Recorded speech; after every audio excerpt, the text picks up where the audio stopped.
This is regarding the documentary feature NAFKOT. I know I'm probably butchering that pronunciation. In other words, I believe that means yearning, so we'll call it yearning.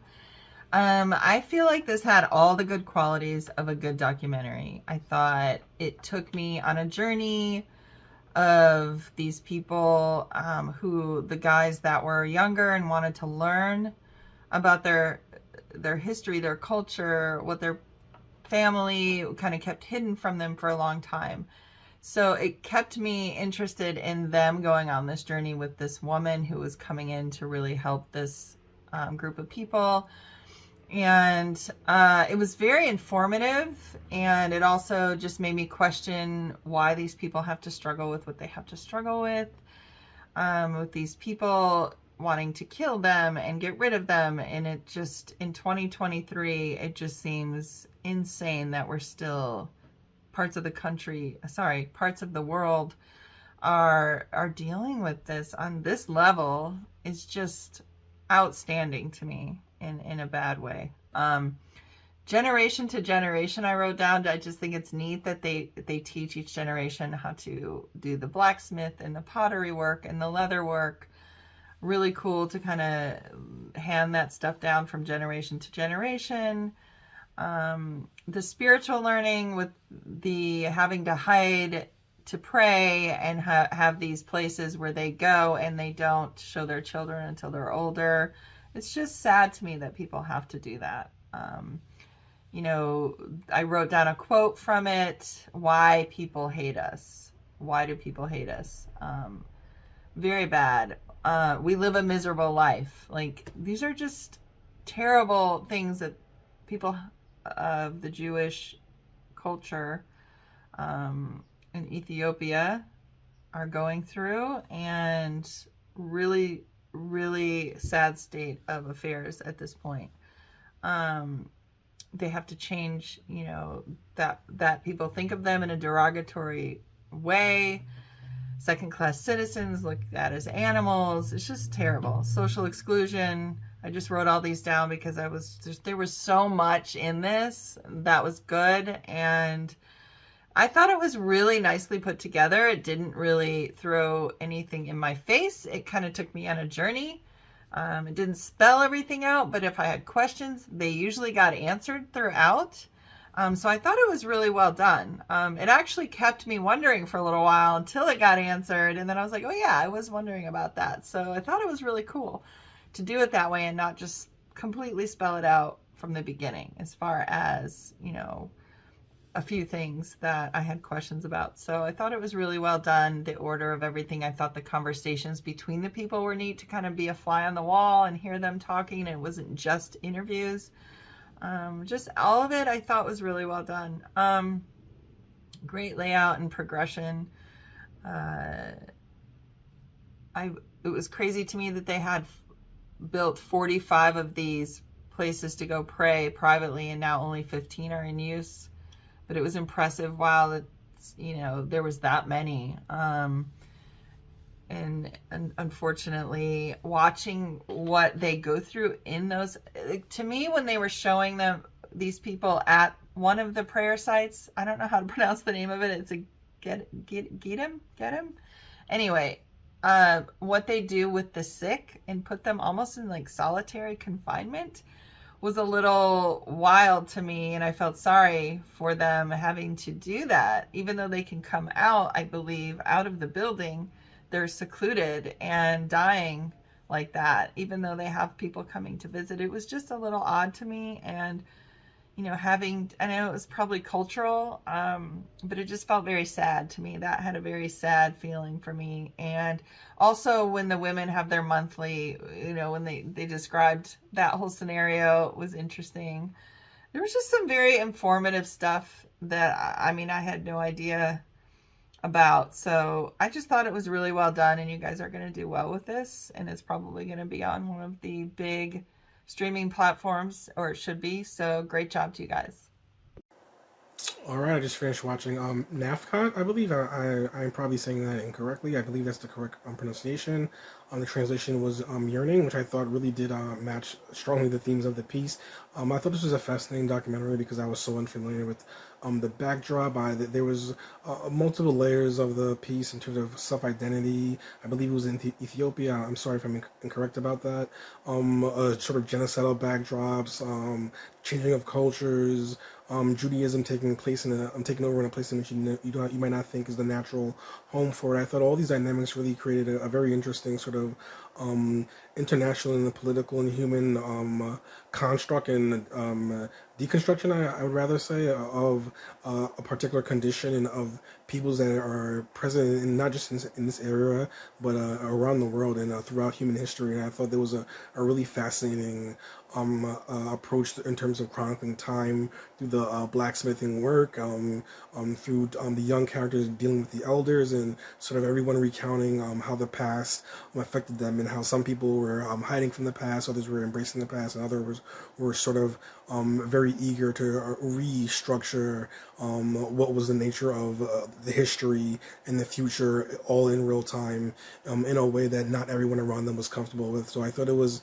a very fascinating and informative piece that worked on a lot of levels, both artistically in terms of the beauty of the work and of the environment, and on a on a political and sort of human level in terms of the conflict and some of the human suffering that is still going on in the context of that suffering and how it affected these people and of their living conditions today, and how it has stretched throughout the previous generations, and sort of how they're going to try to reckon with that as they try to move forward and teach their own children. So I thought it was a quite moving piece, and a piece that clearly had a very strong emotional intent and sort of a human compassion intent that was established by just letting the main subjects be themselves and carry the piece themselves. And I thought it was really effective in sort of making the audience feel bonded to them and to the story, and allowing you to sort of be invested in something that was so harrowing and tragic. So I thought it was quite well done overall. I didn't realize that there were any Jewish people who actually still followed the traditional customs from the scriptures. I find it horrifying that they're still being persecuted, especially by Christians. I'm gonna say these Christians probably should read their Bible a little bit better, because the Bible makes it clear that you shouldn't turn your back on the children of Israel, which are the Jewish people. And the fact that they're being called evil and demons and being accused of turning into hyenas for following customs that are written in scripture is quite horrifying. These Christians persecuting them probably should also figure out that Jesus is Jewish. And while he walked on this earth, he would have followed these customs that these people are still following. I found this documentary very educational to see exactly how these practices that I've read about in scripture are still in works. I didn't know anybody still put women away for menstruating, and that these women do it in silence. Um, I know if that custom would come back around the world, I'd probably go crazy. But the fact that these women do it are quite amazing, as I'm sure they do it with a lot of prayer and reflection, as they still follow the word within their Jewish customs. That's why I found this documentary very educational. It was very spiritual. You could feel it, what these people were going through. I don't understand why people would think working by hand, artisans that handcraft things, would be evil in where they live in Beta Israel. It's amazing that they would even think that, because I think the world would be a better place if we all went back to handcrafting things rather than mass manufacturing. Give us better quality, and it'd probably help climate change too. Because nothing goes to waste. I think this is, like I said, very educational, and I enjoyed it. I teared up a few times following the faith journey. I find it just an amazing culture, and that's a culture that we shouldn't turn our backs on, because God might turn our backs on us if we do. I really like NAFKOT. I always say the strength of a documentary rides and dies on the subject matter. And like this subject matter was very like fascinating. The idea of like, because like No, I never even thought about any Jewish people being in Ethiopia of all places. So the fact like that was new to me and interesting. And then like the idea that they're cut off because of they've had to hide for hundreds of years and like the isolationism that like and like the problems that come with that is very like gripping subject matter. Um so and then to like go there and like spend time there, like genuinely spend time there and like be like immersed in that is a great way to like bring uh these people's story to a wider audience. It's a great subject for a documentary is what I'm trying to say. And the way that you told it as far as like going there and like talking to them and like holding back on like narration and like the uh hand of God as the filmmaker, um and letting these people tell their own story, I think was a strong choice that pulled me in as the audience. So overall, really well done. Good job.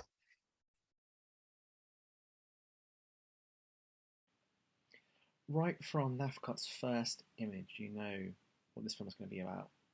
I think that's just really kind of clever, great filmmaking. But the central topic, of this kind of previously unknown group of Ethiopian Jewish people is really fascinating. Kind of challenges lots of pre-existing ideas about Jewish people and Jewish culture, which is really interesting. It's very eye-opening. It's also really horrible to see the fact that wherever there are Jewish people, there is anti-Semitism. That's pretty horrible. It's pretty harrowing. The fact they had to hide their faith for centuries, they kind of still have to because they get slaughtered and killed. It's really heartbreaking. And the fact that they've been isolated from the rest of the global Jewish community because they've had to hide for so long, and so people haven't been able to get any sort of assistance from them is also just horrible and really sad. But the film isn't all negative. The pride they take in their craftsmanship, for example, and the stuff they make was really amazing. That's great, and their devotion to their faith, even despite the fact that they might get killed for it, is kind of awe-inspiring. And even the fact that the documentary itself is trying to open lines of dialogue with the rest of the Jewish community, global Jewish community, trying to make things better itself, is a kind of real step up from the more kind of observational, detached approach to documentary filmmaking, which I think was just really interesting. So it's a very kind of articulate, very moving, very, very fascinating film. NAFKOT or Yearning, and this represented a very interesting deep dive with Dr. Malka's into a Jewish community that I unfortunately didn't know anything about.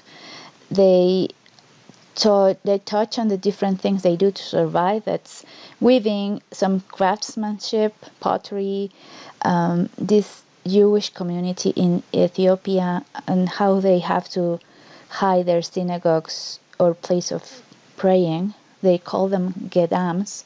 Their struggles with persecution and discrimination. Some people throw stones at them. They are getting killed. And this is called Bere Jerusalem. And these practices that are so specific for praying, their rituals, how they adapt it to this secret veneration of their God, and this tradition that they don't want it to die. It was very interesting for me as well to understand how they decided to hide the practices up to a certain age when the child was a bit more mature to understand and to adopt their practices in the Cochin and North Shiwa regions. It is very, very instructional. I learned a lot, and I do hope that productions like this help shade some light on the different practices there are to worship our gods, and it's important that they don't die with time. This was very, very instructive. I really enjoyed learning about it.